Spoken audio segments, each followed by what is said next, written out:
हमें यहाँ पे क्वेश्चन गिवन था 3 electrolytic cells A B C containing solution of zinc sulphate, silver nitrate and copper sulfate respectively are connected in series. A steady of 1.5 ampere pass through them until 1.45 grams of silver is deposited at the cathode of the cell B. How long did the current flow? What mass of copper and what mass of zinc were deposited on the concerned electrodes? Right? हमें atomic masses given थे. हमने क्या किया, यहाँ पे 3 cell लिए, 3 electrolytic cell, इनको हमने सीरीज में लगाया. सीरीज में करंट कितना था, 1.5 एम्पियर. तो जो सीरीज में लगाने से हमारा जो करंट है वो हमारा सेम रहेगा. राइट. हमने ए सेल लिए, ए में सेल में क्या है, जिंक सल्फेट है, बी सेल में सिल्वर नाइट्रेट है और सी सेल में हमारे पास कॉपर सल्फेट सोल्यूशन है. और वो बोलता है कि 1.45 ग्राम्स ऑफ सिल्वर डिपॉजिटेड हुआ इन द बी सेल. ठीक है जी. उन्होंने पूछा हमसे कितना टाइम हमारा यहाँ पे करंट फ्लो करेगा और कितना मास ऑफ जिंक यहाँ पे डिपॉजिटेड होगा और कॉपर डिपॉजिटेड होगा. राइट. तो सिल्वर के लिए हमारे पास रिएक्शन है, Ag पॉजिटिव एक्वस मीडियम में था, उसने एक इलेक्ट्रॉन गेन किया और वो Ag सॉलिड में कन्वर्ट हो रहा है. सो 1 मोल ऑफ एक्वस वो 1 मोल ऑफ इलेक्ट्रॉन को गेन करेगा और वो Ag सॉलिड 1 मोल में कन्वर्ट हो जाएगा. राइट. अब यहाँ पे हमारे पास 108 ग्राम ऑफ सिल्वर को डिपॉजिट कराने के लिए हमें कितना चाहिए, 96500 कूलम ऑफ चार्ज की जरूरत पड़ेगी. ठीक है. तो कॉरेस्पॉन्डिंगली अगर हम 1 ग्राम ऑफ सिल्वर निकालते हैं, 1 gram of Ag deposited by charge कितना हो जाएगा जी, 96500 अपॉन 108. अब उन्होंने बताया हमें कि 1.45 ग्राम्स ऑफ सिल्वर डिपॉजिटेड हो गया. तो यहाँ पे अगर हम 1.45 ग्राम्स ऑफ सिल्वर को देखते हैं तो वो कितना हो जाएगा, इनटू 1.45. राइट. इसे हम सॉल्व कर लेते हैं, कितना आएगा हमारा ये 96500 into 1.45 divided by 108. So it comes to be 1295.6 coulombs. This amount of charge हमारा यहाँ पे डिपॉजिटेड हो गया. अब देखो, अगर मेरा करंट सेम है तो यहाँ पे क्या होगा, हमारा चार्ज भी सेम होगा. करंट अगर सेम है तो चार्ज भी क्या होगा, सेम होगा. Because we know Q is equal to I into T. अब Q भी मालूम है, I भी मालूम है. So T is equal to हो जाएगा Q by I which is equal to 1295.6 by 1.5. Right. Clear हो गया. इसे हम डिवाइड कर देते हैं तो ये आ जाएगा डिवाइडेड 1.5. तो हमारा आंसर आ जा रहा है 863.7. 863.7 सेकेंड्स. फाइन. क्लियर हो गया जी. अब उसके बाद हम यहां से आगे चलेंगे. अब ये तो मेरे को टाइम भी पता चल गया. अब मुझे निकालना है कि कितना मेरा जिंक डिपॉजिटेड हुआ और कितना ही मेरा यहाँ पे कॉपर डिपॉजिटेड हुआ. राइट. तो हम यहाँ पे जिंक के लिए रिएक्शन देखते हैं. जिंक +2 एक्वस स्टेट में था तो उसे 2 इलेक्ट्रॉन चाहिए ताकि वो जिंक सॉलिड में कन्वर्ट हो जाए. ठीक है जी.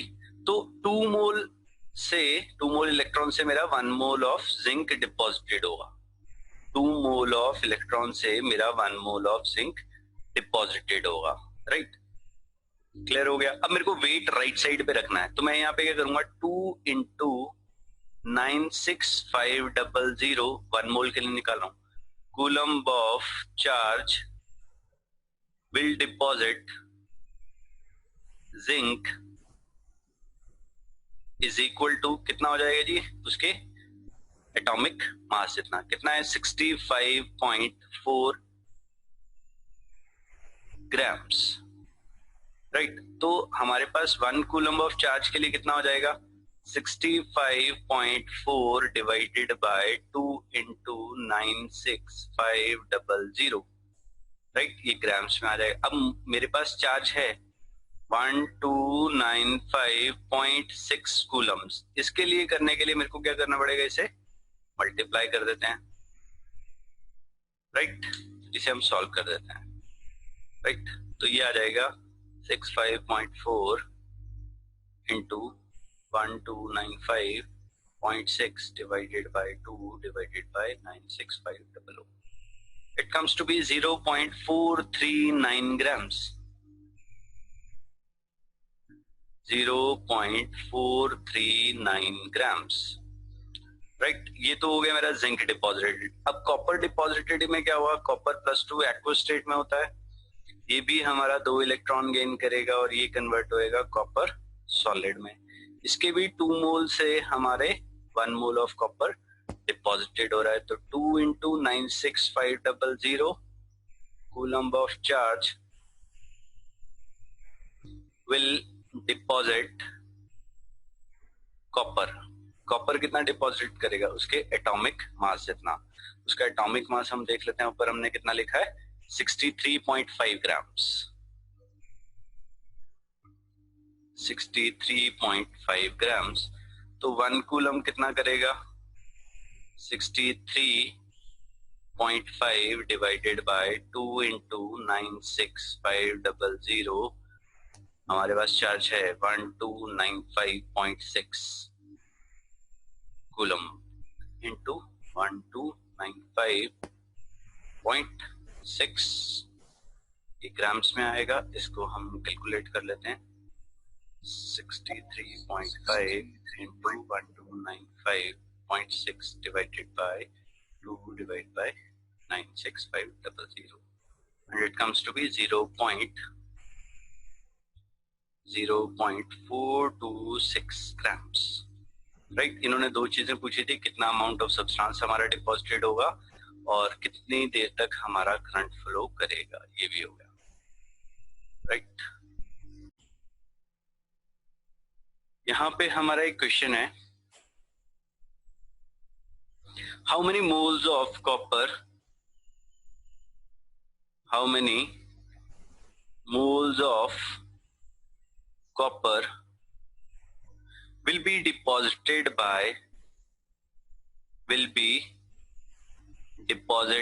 by passing 24125 coulomb of electric current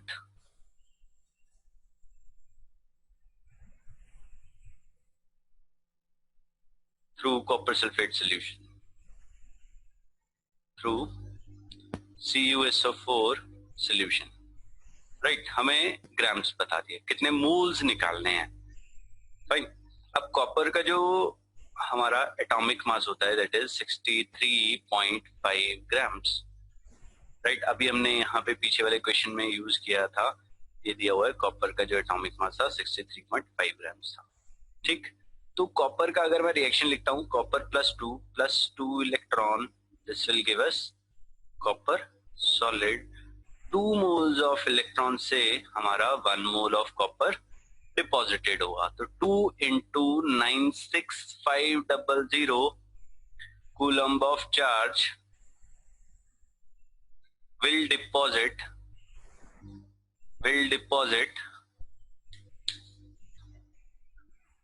कितना डिपॉजिट करेगा जी हमारा 63.5 ग्राम्स ऑफ कॉपर, ठीक है साहब।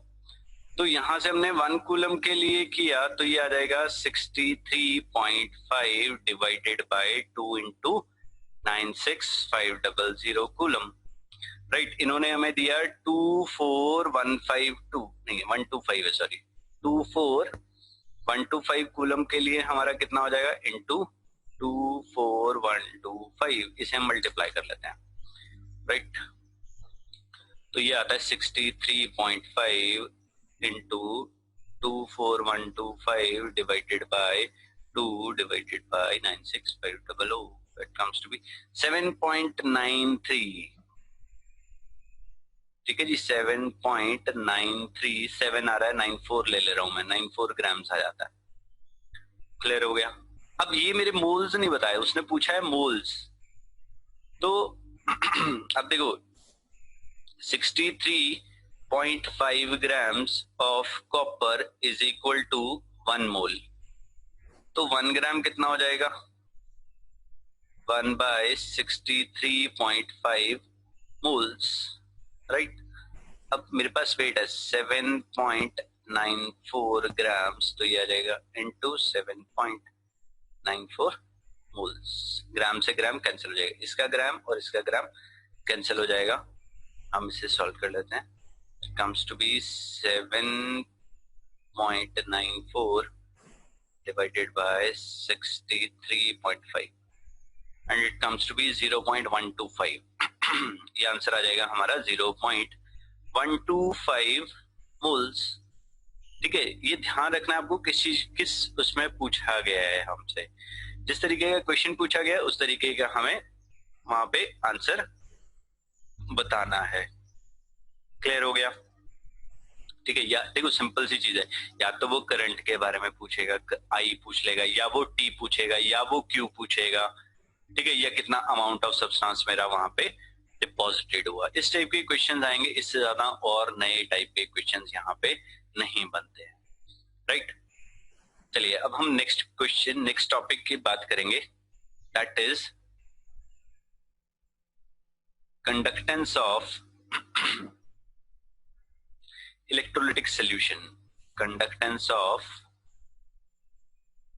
electrolytic solutions, right. कंडक्टेंस के बारे में बात करेंगे। अब इलेक्ट्रोलाइट होता क्या है पहले ये समझते हैं हम, राइट। कंडक्टेंस, सबसे पहले चीज समझते हैं हम कंडक्टेंस होता क्या है, ठीक है ना। सबसे पहले अब जैसे रेजिस्टेंस आपने पढ़ा था वैसे ही हमारा एक कंडक्टेंस होता है। रेजिस्टेंस का उल्टा जो है वो कंडक्टेंस होता है। ठीक है जी। Conductance of an electrolyte is the ease with which the current flows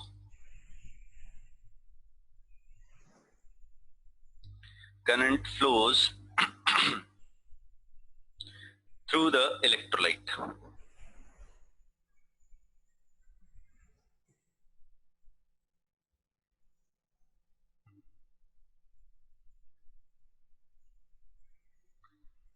right, clear हो गया? कितने इजीली मेरा वहां से करंट फ्लो कर सकता है, ठीक है जी। या आप इसे क्या लिख सकते हो, it is reciprocal of resistance.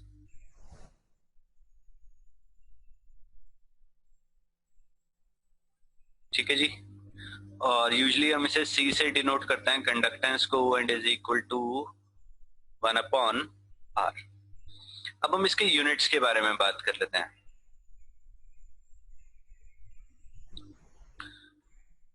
Units के बारे में बात करते हैं, तो यूनिट्स हो जाएंगे हमारे, अब देखो आर के यूनिट्स क्या होते हैं, ओम्स। रेजिस्टेंस के यूनिट्स क्या होते हैं, ओम। तो C is equal to 1/R था, तो इसके यूनिट्स क्या हो जाएंगे, ओम इनवर्स। ठीक है, इसे हम ऐसे भी लिख सकते हैं ओम इनवर्स, या क्या लिख सकते हैं हम इसे, मो। ठीक है जी, या हम इसे क्या लिख सकते हैं, सीमेंस। ऐसे भी हम इसे डिनोट कर सकते हैं। ठीक है जी, क्लियर हो गया? तो सीमेंस इसके SI यूनिट्स होते हैं, या हम इसे ओम इनवर्स या मो या सीमेंस, कुछ भी हम इसके यूनिट्स डिनोट कर सकते हैं। क्लियर हो गया? अब उसके बाद हम बात करेंगे स्पेसिफिक रेजिस्टेंस के बारे में। स्पेसिफिक रेजिस्टेंस के बारे में, विच इज रो। स्पेसिफिक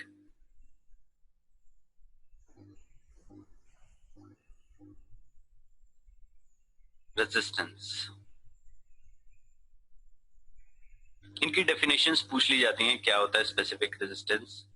ठीक है, ये conductance.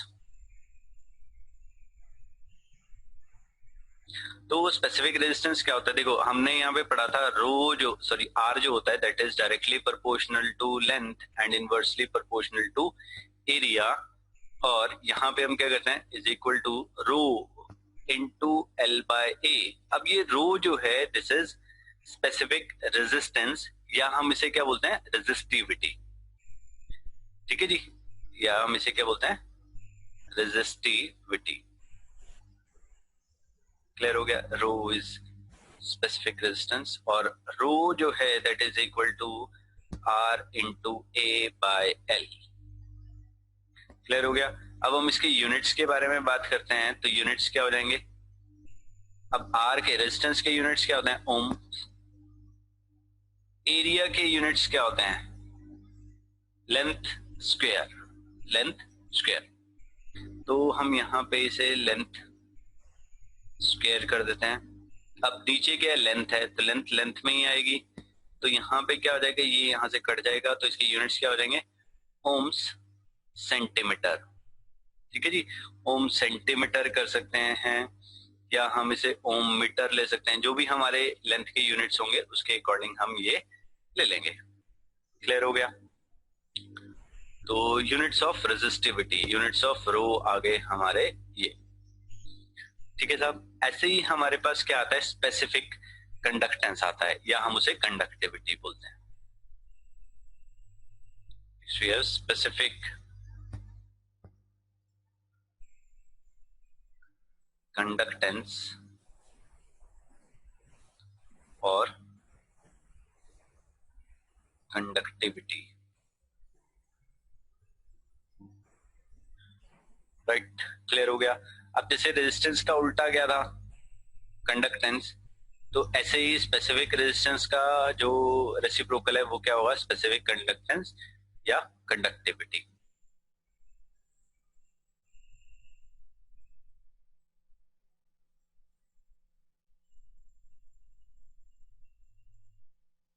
The reciprocal of specific resistance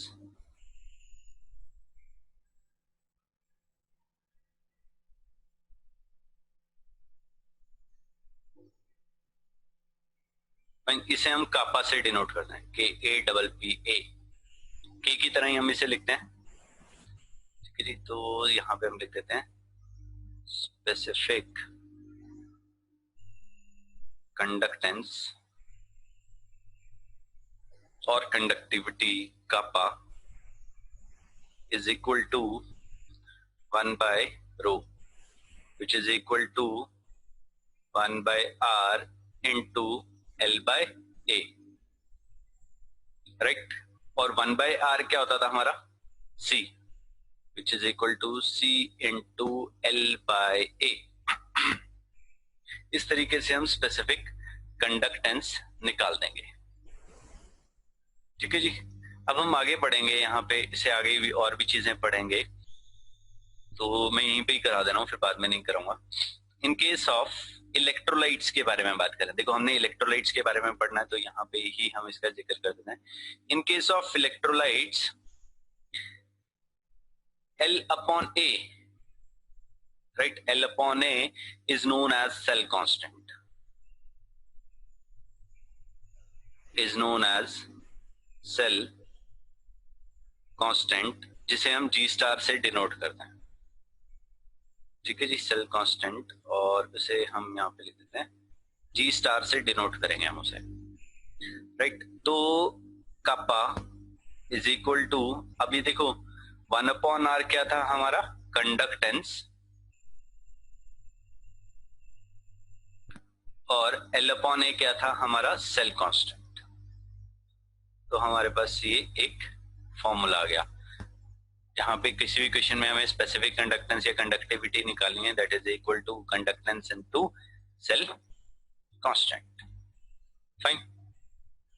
तो अब हम इलेक्ट्रोलाइटिक सॉल्यूशन की कंडक्टेंस निकालते हैं।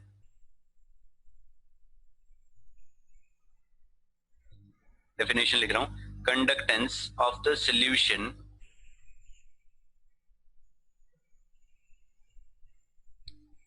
of an electrolyte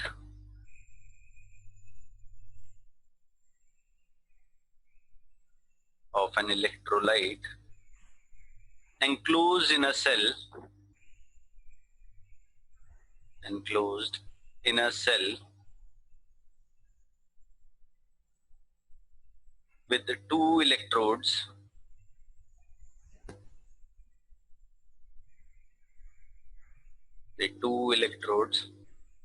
of unit area of cross section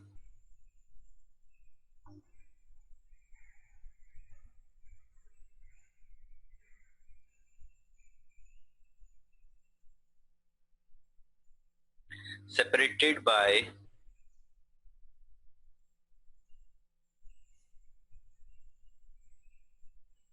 1 centimeter और बस इतना ही बहुत है, 1 सेंटीमीटर। ठीक है जी, क्लियर हो गया। तो हम उसके यूनिट्स निकाल लेते हैं।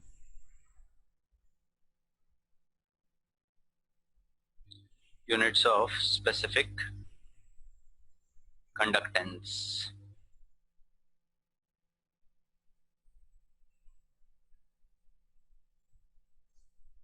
that is equal to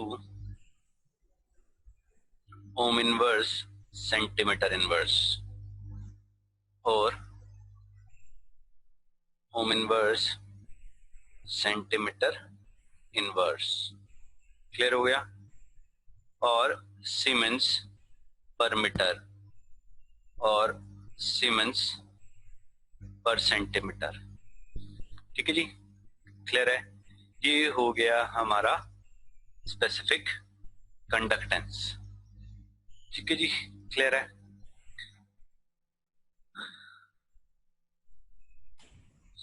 next topic जो हमारे पास है that is comparison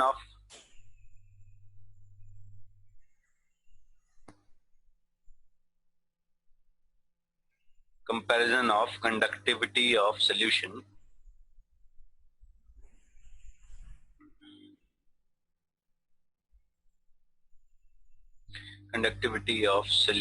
of electrolytes।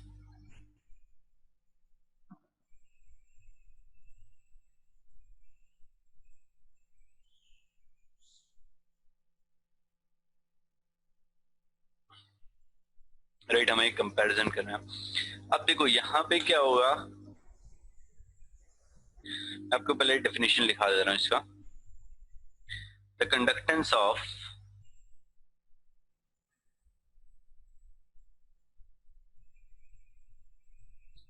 all the ions produced by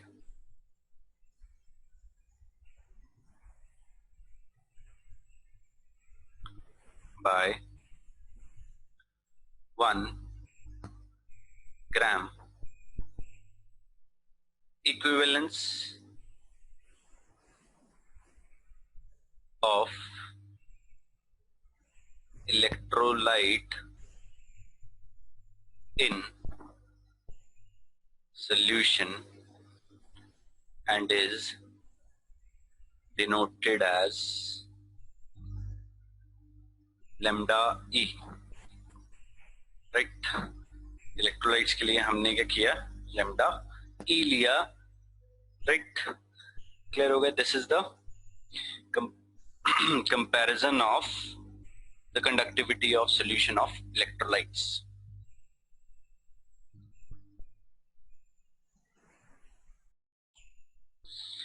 देखिए यहां पे हमें कंडक्टिविटी ऑफ सॉल्यूशन कंपैरिजन करना है किन्हीं दो इलेक्ट्रोलाइट्स की कंडक्टिविटी के लिए। ठीक है जी, तो उसको कंपेयर करने के लिए हमने यहाँ पे करना क्या है। ठीक है जी, तो देखो सबसे पहली चीज जो है, हमें यहाँ पे किसी भी चीज की कंडक्टेंस निकालनी है इलेक्ट्रोलाइट्स की, तो हमें इनकी कंसंट्रेशन निकालनी है। देखो यहाँ पे मैं लिखता हूं the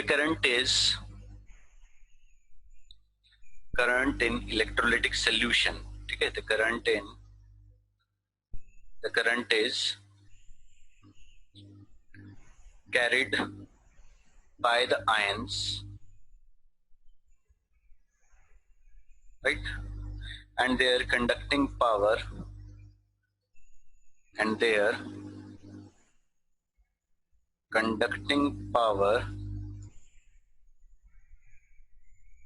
depends upon the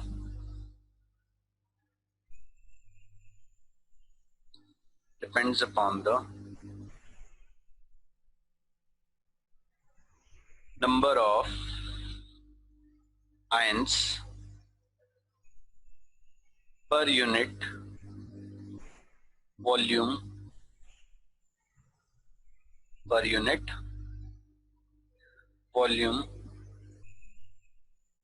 of the electrolyte,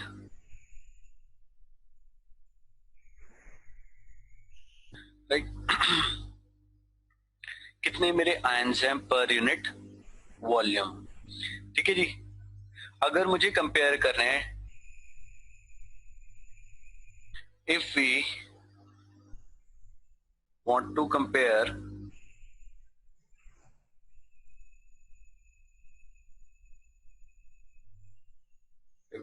compare two solutions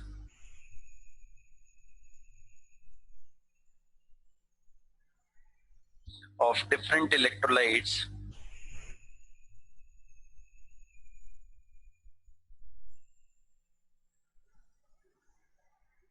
it is very essential that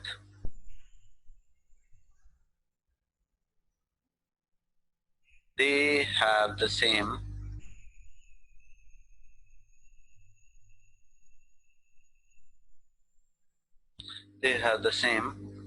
molar conductance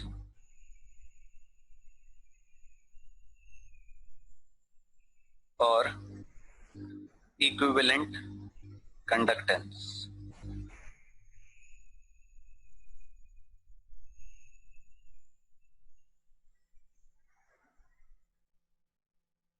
right? और इक्विवेलेंट कंडक्टेंस के ऊपर मैं ये डेफिनेशन ऑलरेडी लिख चुका हूं, ठीक है जी, क्लियर हो गया।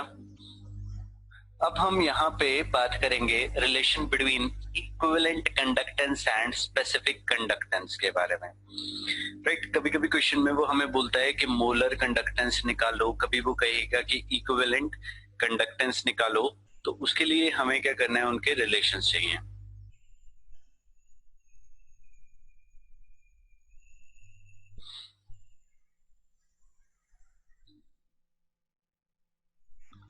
Relation between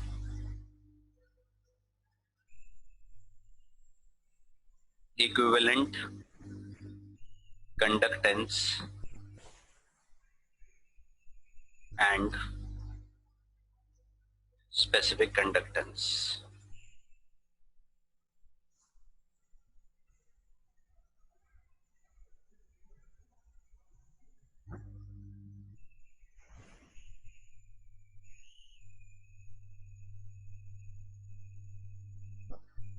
Relation between equivalent conductance and specific conductance. यहाँ पे हमारा फॉर्मूला है हमारा, that is lambda E is equal to kappa into V, or you can write kappa into 1000 by C, right? Clear हो गया। और इस C की जगह आप नॉर्मेलिटी लिख सकते हैं डायरेक्टली, राइट? नॉर्मेलिटी से हमें ज्यादा क्लियर हो जाता है, बिकॉज उसके अंदर क्या बोलता है कि 1 ग्राम इक्विवेलेंस चाहिए dissolved per litre of the solution. तो हम यहाँ पे लिख देते हैं lambda E is equal to kappa into V which is equal to kappa into 1000 by N, right? अब इसके यूनिट्स के बारे में, ये हमारा डायरेक्टली फॉर्मूला हो गया यहाँ पे इक्विवेलेंट कंडक्टेंस का। तो इसके यूनिट्स की बात करते हैं, units of equivalent conductance,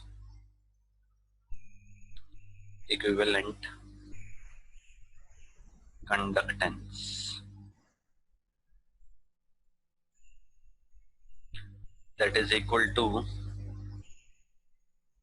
ohm inverse centimetre inverse into, अब वॉल्यूम के क्या होएगा, सेंटीमीटर क्यूब, और नॉर्मेलिटी की क्या होती है, equivalence, gram equivalence, gram equivalence. Fine,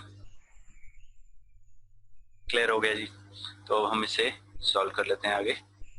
ये क्या हो जाएगा, ohm inverse as it is रहेगा, सेंटीमीटर स्क्वायर हो जाएगा, और ये आ जाएगा ग्राम इक्विवेलेंस -1, राइट। ये सेंटीमीटर में हो गया। अगर हम इसे मीटर्स में लेके आए, ऐसे यूनिट्स क्या हैं इसके,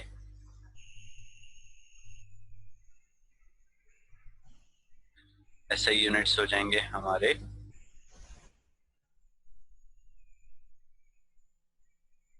10 raised to, yeah, I can write ओम को छोड़ता है, सीमेंस लेंगे हम यहाँ पे, siemens metre square, ohm inverse था यहाँ पे, siemens metre square gram equivalence inverse, these are the SI units. Clear हो गया। और एक कन्वर्जन लिखा रहा हूँ, 1 siemens metre square gram equivalence, gram equivalence inverse is equal to 10 raised to power 4 Siemens centimeter square gram equivalence inverse. These are the, this is the conversion factor. Metre को हमने क्या किया, यहाँ पे सेंटीमीटर में किया, तो 1 मीटर में 100 सेंटीमीटर होते हैं और उसका स्क्वायर होता है, तो 10 raised to power 4 से हमने उसे मल्टीप्लाई कर दिया है, राइट। क्लियर हो गया ये। दिस इज इक्विवेलेंट कंडक्टेंस या इक्विवेलेंस कंडक्टिविटी, कुछ भी आप बोल सकते हो इसे। अब हम इससे आगे चलेंगे मोलर कंडक्टेंस के पास। Next we have molar conductance.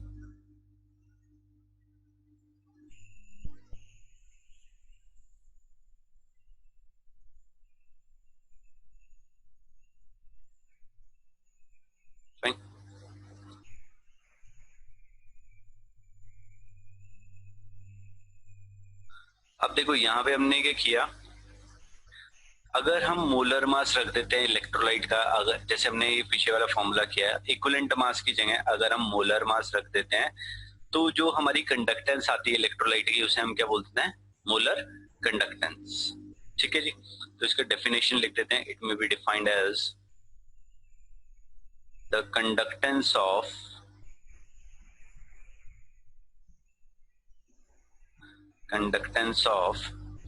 all the ions produced by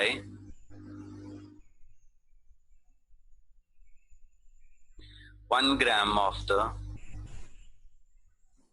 produced by 1 gram mole of electrolyte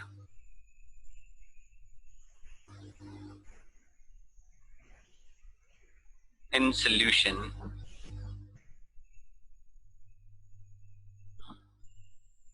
and is denoted as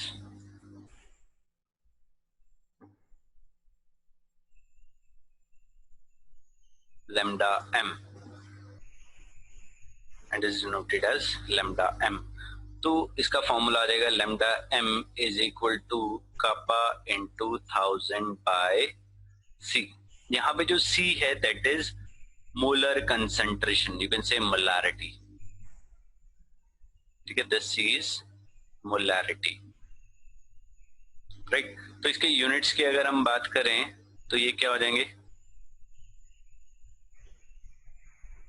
lambda m के that is equal to ohm inverse centimeter square per mole, right, और Siemens centimeter square per mole, right। और अगर इसके SI units के बारे में बात करें तो वो आ जाएंगे siemens metre square per mole. This is the SI unit, and 1 m square per mole is equal to 10 raised to power 4 Siemens centimeter square per mole. Right, ये हमारे आ जाएंगे. क्लियर है? ये हमारे कुछ पॉइंट्स हैं जिनके ऊपर बेस्ड हमारे कुछ क्वेश्चंस बनते हैं. इंपॉर्टेंट पॉइंट्स हैं, लिख लीजिएगा. द स्पेसिफिक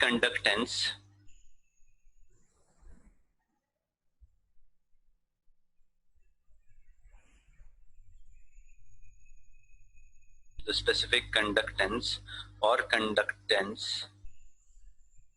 या कंडक्टिविटी भी बोल सकते हो, और conductance of an electrolyte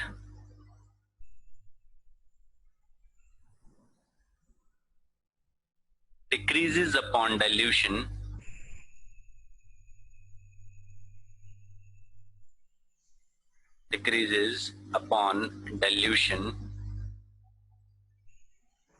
because the number of current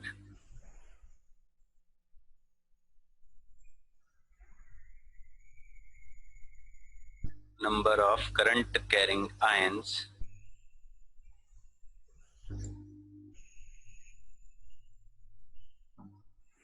per unit volume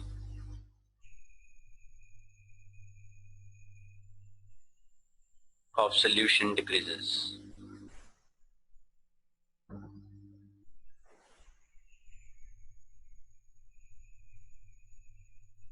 Right? However, equivalent conductance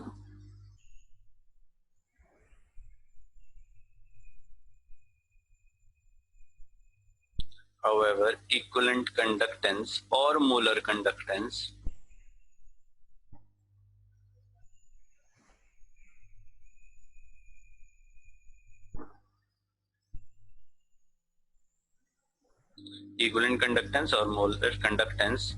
of the electrolyte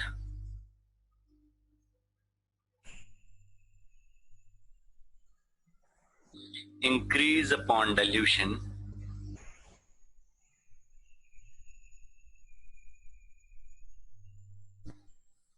because of increase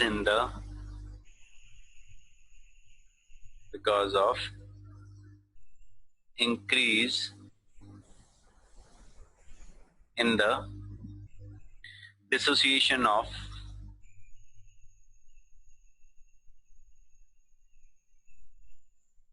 the electrolyte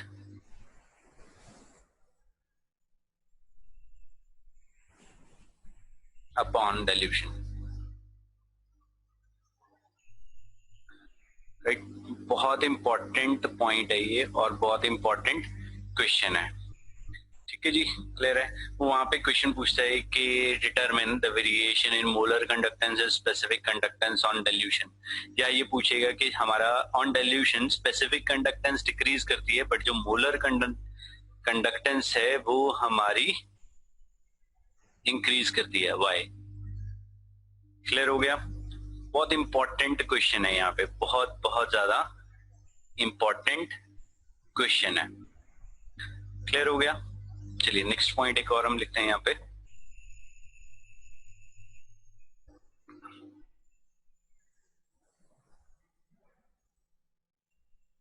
equivalent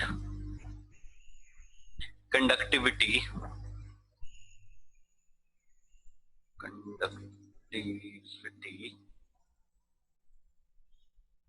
is employed in order to compare the ability of ions to conduct.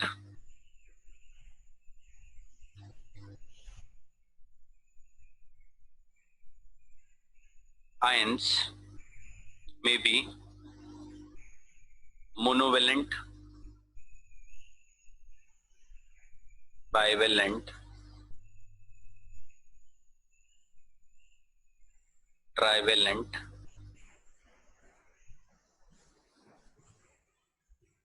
etc.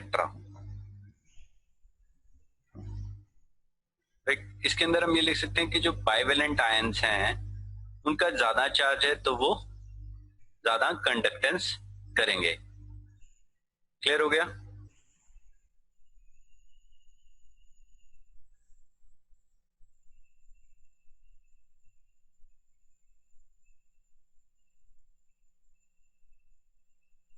Right, और ions में भी monovalent, bivalent और trivalent. Clear है? और एक चीज हमेशा बस ये ध्यान रखनी है यहाँ पे,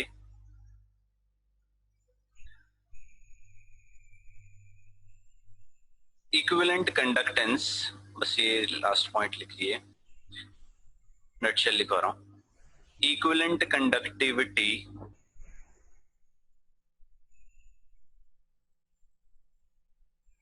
is regarded better than molar conductivity. That's it. ये पॉइंट हमारा इंपॉर्टेंट है, बाकी कुछ करने की जरूरत नहीं है।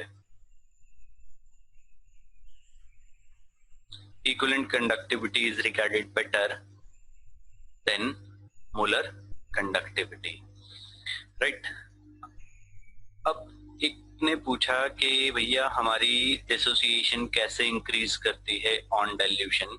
ये मैं आपको बाद में बताऊंगा जब हम वीक इलेक्ट्रोलाइट और स्ट्रॉन्ग इलेक्ट्रोलाइट्स के बारे में डिस्कशन करेंगे। But are weak electrolytes, strong electrolytes, उसमें मैं आपको बताऊंगा कि कैसे हमारी डाइल्यूशन ऑन डाइल्यूशन कंडक्टिविटी या डिसोसिएशन इंक्रीज करती है। राइट, चलिए नेक्स्ट हमारा टॉपिक है, that is measurement of conductivity of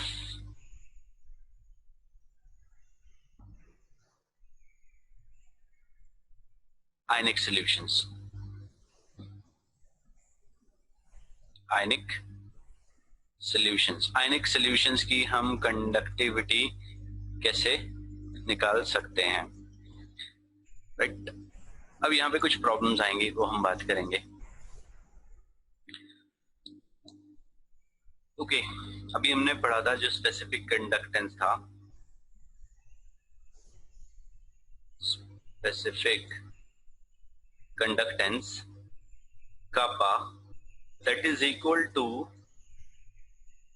1/r into L by A, which is equal to conductance into cell constant। Fine, तो स्पेसिफिक कंडक्टेंस जो था वो कैसे निकाल सकते हैं? या तो मुझे उसका रेजिस्टेंस पता हो या उसका कंडक्टेंस पता हो तो मैं निकाल सकता हूं। ठीक है जी, अब हम यहां से एक एक करके चीजें निकालनी शुरू करेंगे। तो फर्स्ट हम करते हैं determine the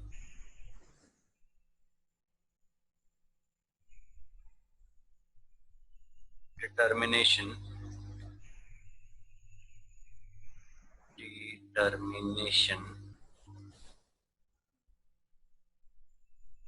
of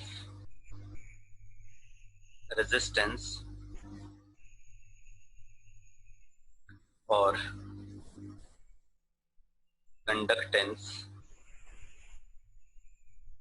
of electrolyte। Right, अब हमारे पास कोई भी अननोन रेजिस्टेंस है, उसे हम कैसे निकालते हैं? अगर मेरे पास कोई अननोन रेजिस्टेंस है तो मैं उसे कैसे निकाल सकता हूं? Through Wheatstone bridge. Right, clear है जी। हम व्हीटस्टोन ब्रिज का यूज करते हैं और उसके थ्रू हम क्या करते हैं, राइट, व्हीटस्टोन ब्रिज का यूज करते हैं so as to find out the resistance of a unknown electrode. Clear हो गया। अब देखो कुछ प्रॉब्लम्स आती हैं जब भी हम रेजिस्टेंस किसी भी इलेक्ट्रोलाइट की निकालते हैं, तो उसके लिए हमने क्या किया, स्पेशली डिजाइन। पहले हम प्रॉब्लम्स के बारे में एक एक करके डिस्कशन करते हैं। Fine.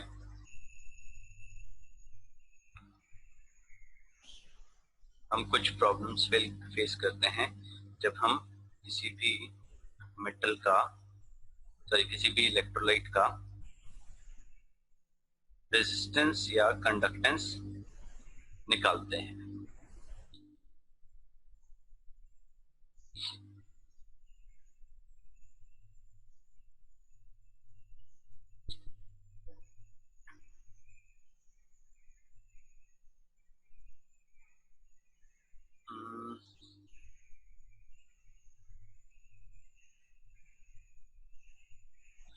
Ionic solutions, right।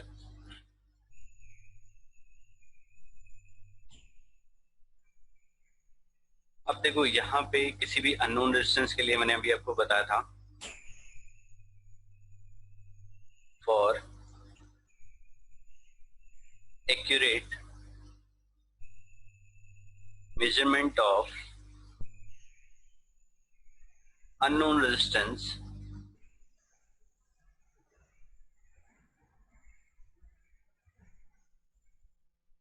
can be performed on a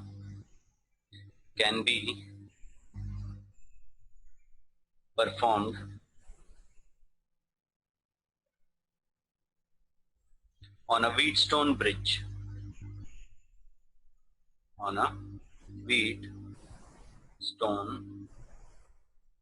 bridge. However,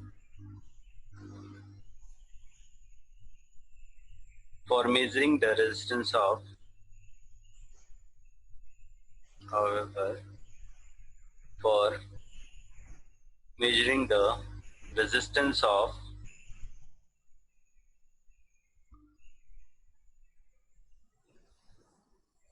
of an ionic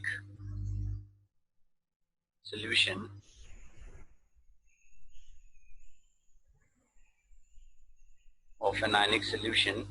we face two problems.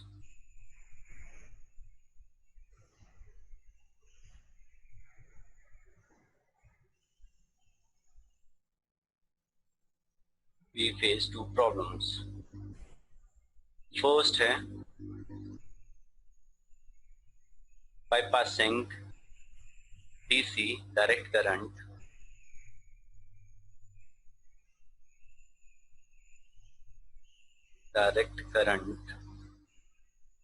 DC changes the composition of the solution,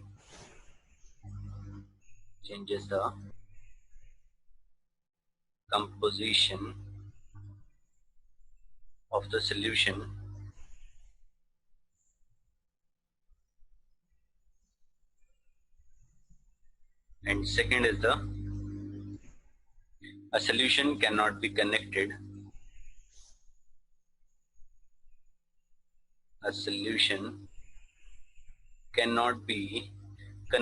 to the bridge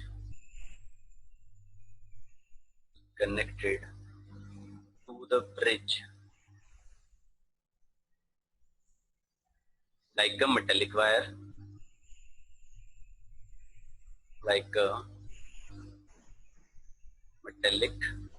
wire, or a solid conductor.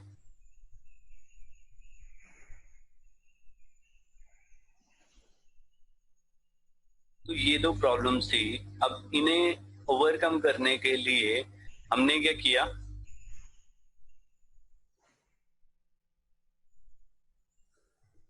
First difficulty is resolved by using an alternating current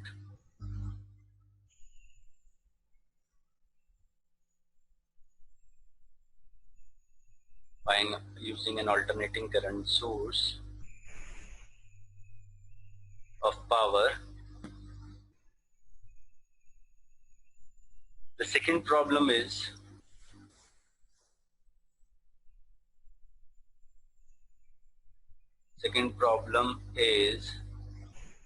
solved by using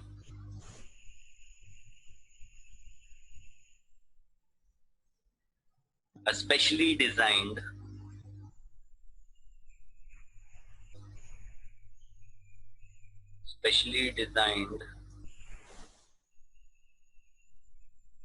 vessel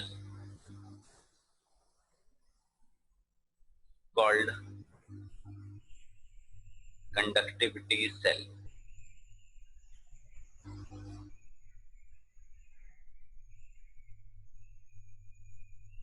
conductivity cell. अब ये जो conductivity cell होते हैं ये हमारे different type के conductivity cells हैं हमारे पास. तो मैं उनकी पिक्स डाल रहा हूँ, यहाँ पे इमेजेस ऐड कर रहा हूँ. ये हमारे स्पेशली डिजाइन कंडक्टिविटी सेल्स होते हैं. ठीक है जी. It consist of 2 platinum electrodes. देखो एक ये मेरे पास प्लेटिनम इलेक्ट्रोड हो गया और एक प्लेटिनम इलेक्ट्रोड ये हो गया, या हम यहाँ पे ये हमने बनाया हुआ है ये प्लेटिनम इलेक्ट्रोड हो गया, या ये हमारा प्लेटिनम इलेक्ट्रोड हो गया. और इन्हें हमने क्या किया होता है, कोट किया होता है प्लेटिनम ब्लैक से. ठीक है जी, क्लियर हो गया. अब जो इनका एरिया ऑफ क्रॉस सेक्शन है that is area of cross section जो है दैट इज ए और आइदर स्मॉल है, जो भी आपको अच्छा लगे वो यूज कर सकते हैं. And they are separated bye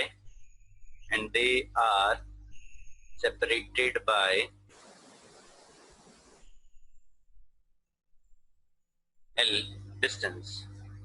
ठीक है जी. तो हमारा जो सोल्यूशन है वो इन दोनों कॉलम्स के बीच में ही रहेगा.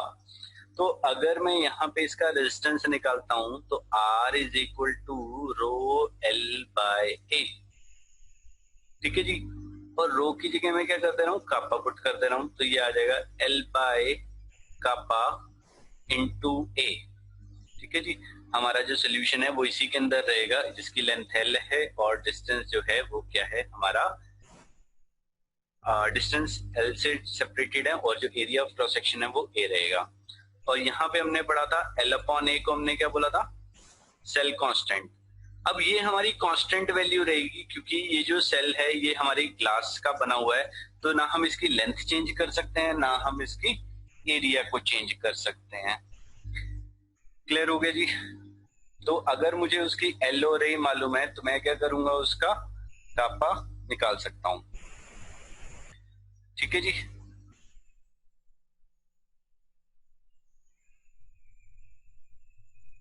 तो हम यहाँ पे लिख सकते हैं the cell constant is usually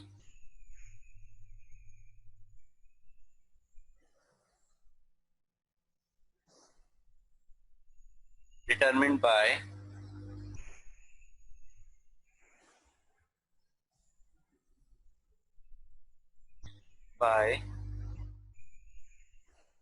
measuring the resistance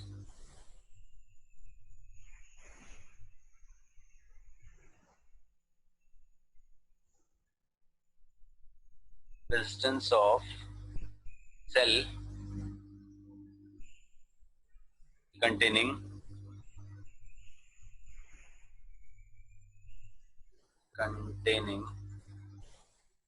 a solution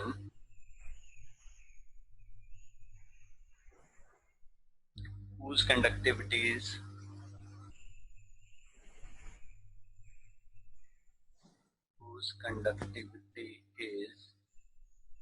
already known. ये जी हमारे पास कोई सेल है उसकी कंडक्टिविटी जिसे हमें नोन है तो वहां से हम इसे निकाल सकते हैं. पर अगर मुझे एक बार सेल पता लग गया तो हम क्या करेंगे, G star cell constant is equal to L by A which is equal to R into kappa R into kappa. Clear हो गए जी ये? तो बाकी हम यहाँ से नेक्स्ट क्लास में कंटिन्यू करेंगे, यहीं से ही, T स्टार से ही।